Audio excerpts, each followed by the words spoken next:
bidiyo namu na yau koyarwa ne in za ku gina website ko kuma blog naku da kanku a wayarku a cikin mintuna kaɗan ba tare da kun biya wani yayi muku ba. Masu gina website irin wannan da zamu yi yanzu su ne ake cewa web builders, wanda kuma ake cewa web developers. Masu suna amfani da harsuna irin su HTML, CSS, JavaScript, PHP, SQL, ga sunan dai yaruka da yawa, wannan su kuma ake cewa web developers.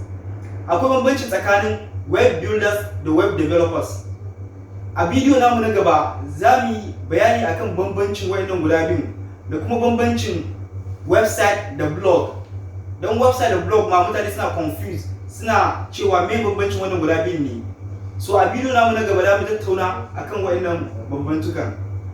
A yanzu kai tsaye bari mu fada cikin bidiyon da ya kawo mu, wato cikin ainihin abin da ya kawo mu a yau kenan.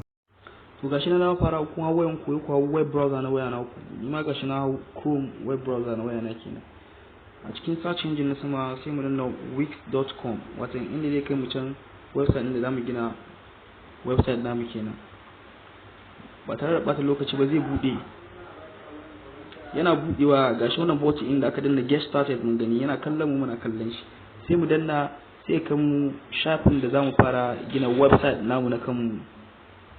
Ne zai gama loading ya bude, mutum zai iya login da Facebook account shi ko kuma da Gmail account nashi ko kuma ya sa email nashi.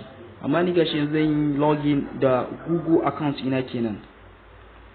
Sai kai mu shafi na farko da zamu fara wannan abun. To gashi ya account na gaba eligible ya pop up anan, bari na account daya, bari amfani da wannan tech update din. Ya gama loading ya kawo mu shafin nan wai get started. Anan kasa example zamu ga category in website din mu kenan. Watan da mu sayar abinci ne, kaya da mu sayar, online shopping ne, website na school ne ko kuma blog ne. In ba nan duka search na sama mutum da ya search in category in shi.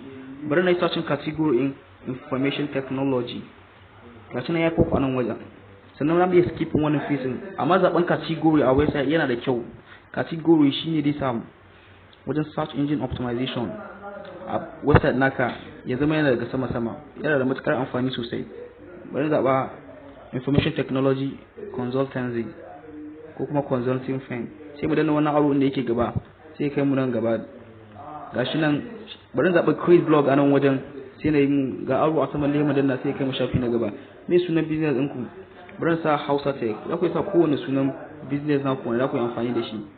Ni bari na rubuta Hausa Tech anan haka. Shin danna aro nan na gaba sai kai ni gaba. Located, location in publish ya hau sararin samaniya. Gashi na yana hawa sararin samaniya. Shikenan ya ma riga ya gama gaba, ya mu danna continue editing. To wannan look in haka har yanzu yana publishing, gashi na ya rubuta sama.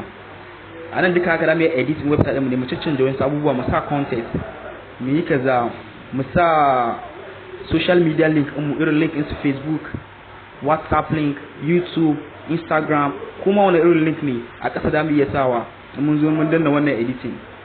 Amma bara mu haka ba yanzu, saboda mun hada a video na gaba duka zamu nuna muku yanda ake sa content a website.